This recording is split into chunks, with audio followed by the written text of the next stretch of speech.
கல்வாரி மலையினில் நின்றிடும் சிலுவையே மாப்பாவி நானும் வந்தே. கல்வாரி மலையினில் நின்றிடும் சிலுவையே மாப்பாவி நானும் வந்தே. தொங்கிடும் என் தெய்வம் தங்கிட என் உள்ளம் தந்திட இதோ வந்தேன். நேசர் தங்கிட இதோ தந்தேன்.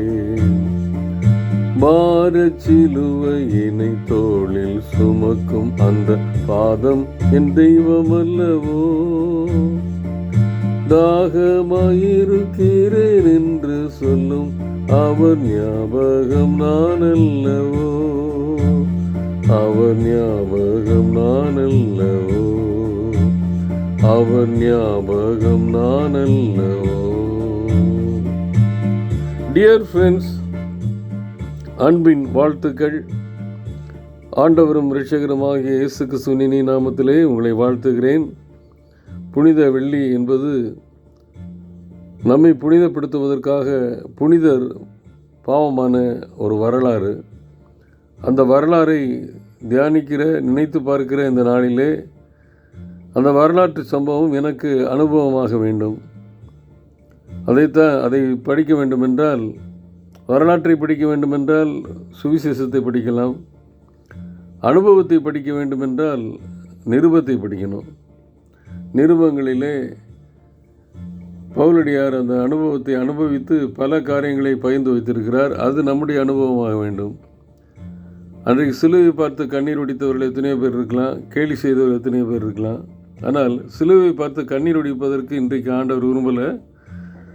சிலுவையிலே எனக்காக அவர் அடிக்கப்பட்டார் என்கிறது அனுபவத்தை மட்டும் உணர்ந்து பார்த்து மீண்டும் ஒரு முறை சிலுவையிலே நாம் அடிக்காதபடி பாவத்துக்கு விலகி பரிசுத்தத்தை நாடி நித்தியத்துக்கு உகந்தவர்களாய் வாழ்வதற்கு நம்மை அழைக்கின்ற ஒரு அருமையான நாள் இந்த நாள். பாவத்திற்கு விற்கப்பட்ட நம்மை கிரயம் செலுத்தி, தன்னுடைய இரத்தத்தினாலே கிரயம் செலுத்தி மீட்டுக்கொண்ட அனுபவம் நமக்குள்ளே ஆழமாய் பதிய வேண்டும். யார் இந்த மரண சரீரத்திலிருந்து என்னை விடுதலையாக்குவார் என்கின்ற அந்த அங்கலாய்ப்புக்கு ஒரே பதில் சிலுவையிலே கிடைக்கப்பட்டது. இயேசு கிறிஸ்துவை தவிர வேறு யாரும் நம்மை மரண சரீரத்தினின்று, பாவ சரீரத்தினின்று விடுதலை தருவதற்கு அங்கீகாரமோ அதிகாரமோ பெறவில்லை. அது அந்த அங்கீகாரத்தையும் அதிகாரத்தையும் பெற்றவர் ஆண்டவராக இயேசு கிறிஸ்து மட்டுமே. அவர் ஒருவரே பாவம் என்கின்ற பாவத்தின் சம்பளமாகிய மரணத்திலிருந்து அந்த மரண சரீரத்தை சுமந்தலைகின்ற ஒரு அங்கலாய்ப்போடு கூட காணப்படுகிற என்னையும் உங்களையும் மீட்டெடுப்பதற்கு, அந்த மரண சரீரத்திலிருந்து விடுதலை தருவதற்கு அவர் பாவமானார், சிலுவையிலே மரணித்தார், 3ஆம் நாளிலே உயிர்த்தெழுந்தார்.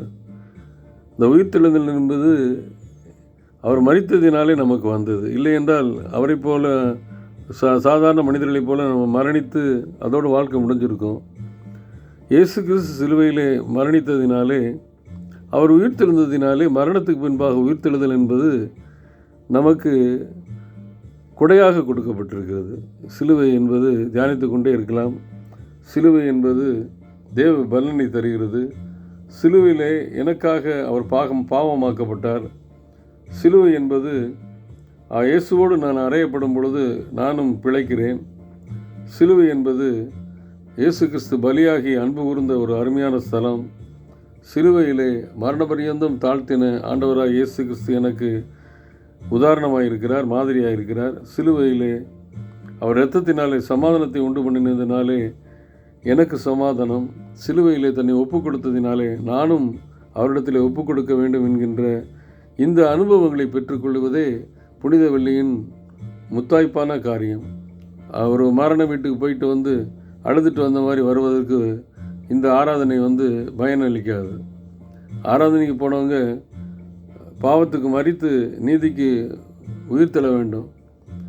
ஆண்டவரோடு சிலுவையில் அறையப்பட்டு அவரோடு உயிர்த்தெழ வேண்டும். அந்த அனுபவத்தை பெற்று முழுமை பெற்ற மனிதனாக நித்தியத்துக்கு உகந்தவர்களாக வாழுவோம்.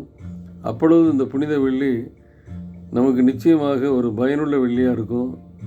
இல்லைன்னா ஒரு சடங்காச்சாரமாக முடிஞ்சு போயிடும். எப்படி அதை நாம் அனுபவிக்கப் போகிறோம்? சிலுவையிலே மரித்து உயிர்த்தெழுந்த ஆண்டவராக இயேசு கிறிஸ்து தருகிற தேவ பலனை பெற்றுக்கொள்வோம், சமாதானத்தை பெற்றுக்கொள்வோம். கர்த்தர் தாமே நம்மை ஆசீர்வதிப்பாராக. ஆமேன்.